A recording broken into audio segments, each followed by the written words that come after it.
very important for the self-definition of the European Union. And also they're very important clearly for the image that they portray abroad. The EU primarily still presents itself as a liberal democratic project, rather than specifically, and as a liberal democratic force, with soft power rather than hard power.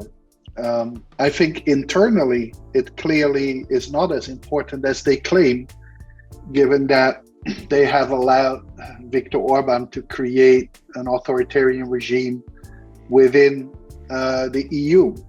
Now, of course, they do stand up to Poland, but at best it seems to be something that is secondary, in the sense that if other interests are not at stake, most notably economic ones, then they're pushed through. But so I think they're important for the self-definition and for the identity that they portray of the EU externally. I think that if push comes to shove, they're secondary to national interest and economic interest. I don't think it's rocket science. You have to enforce your laws. And the big problem is that within the European Commission, which is the watchdog of the treaties and who should enforce this, there are a lot of people who feel that they can't, that strict enforcement would only strengthen people like Orban or Kaczynski.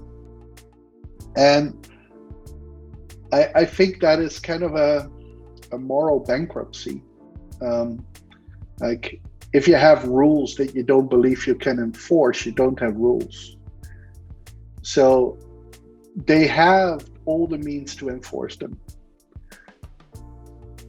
Sure, the nuclear option of taking away voting rights requires unanimity, which is almost impossible today.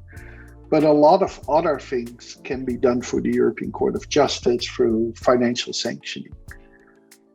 So that is the first approach, but that has hardly been used. This is a much bigger problem, I think, than is broadly accepted. It is very much associated with now Poland and before Bulgaria and Romania, but also older member states have problems here. There are issues in Spain, for example, with this, with some other countries. I think first and foremost, education and support,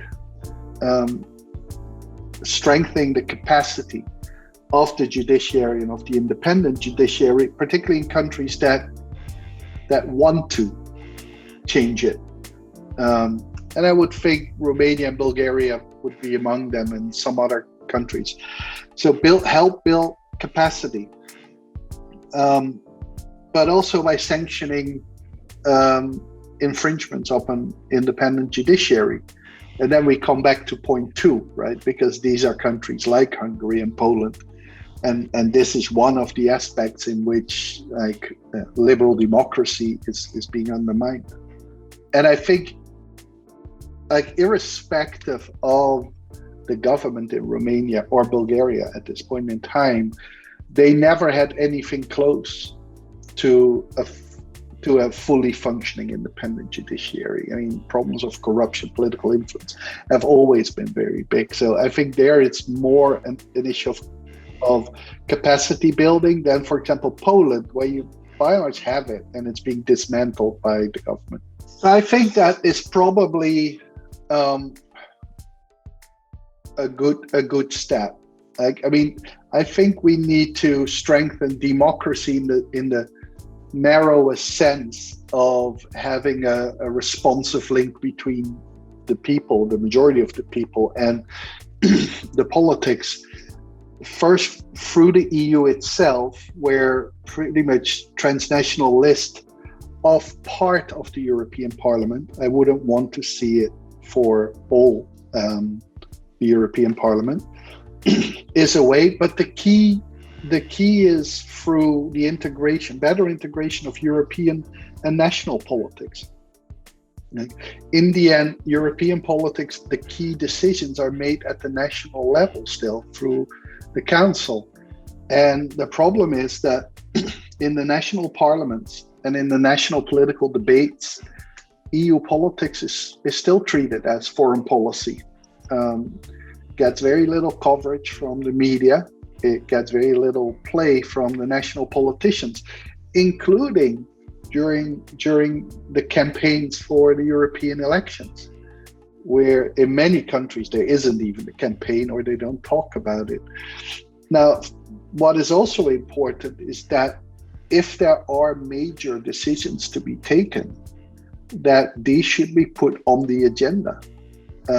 And so an example that I think is one of the most problematic is the banking union that was pushed through over several years, but in the end, the final decisions were taken just a few weeks before the 2019 European election. Right? Now, if you want to have a democratic mandate for these decisions, right, you make this a key aspect of the European elections. So there has to be, there is of course a democratic structure, even if it is indirect. But you can make transnational lists, but if the key decisions are being taken outside of pretty much the electoral arena, it doesn't matter much. I'm both a Eurosceptic and I'm skeptic about the process. To me, Europe is a necessity that I have to accept because it's needed. It's not something I have particular passion for. I think given the world today, with a US that is turning away from the EU, from Europe and towards the Pacific, Russia, which has become obviously far more aggressive in its policies, as well as China, and a foreseeable US-China rivalry where Europe will be at the crossroads, Europe has to finally think about where it stands as a world actor. It has no foreign policy. It has no enforcement internationally. It fully depends upon NATO, which really is the US. As a consequence, it's completely dependent upon the US in terms of foreign policy. And so I think the EU has to rethink fundamentally two things. First of all, what are you about? Are you about a market or are you about liberal democracy? The project initially was about liberal democracy. And economic integration was a means to an end.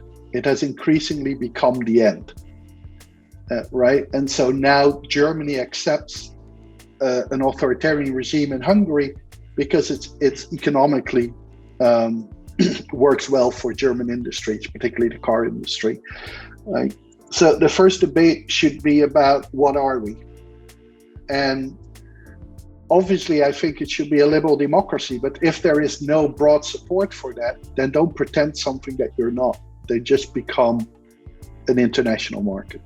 Second of all, assuming that the EU is more than just a market, right, then the EU has to think about where do we stand internationally. You can no longer be purely reliant upon the US. It always had problems, but the US won't be there in the same way.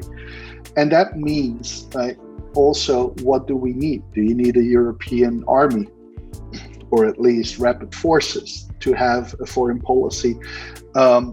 Is it possible to stand in between the US and China, or don't you want to be there, right? And so I think at this point in time, both foreign and security policies are minimal, and particularly the security policies are mostly about immigration and terrorism, and again, largely follow a US set agenda. So I think it is time to grow up, really, for Europe, and to become an independent international actor, which can still work with the US, but not always on the US terms.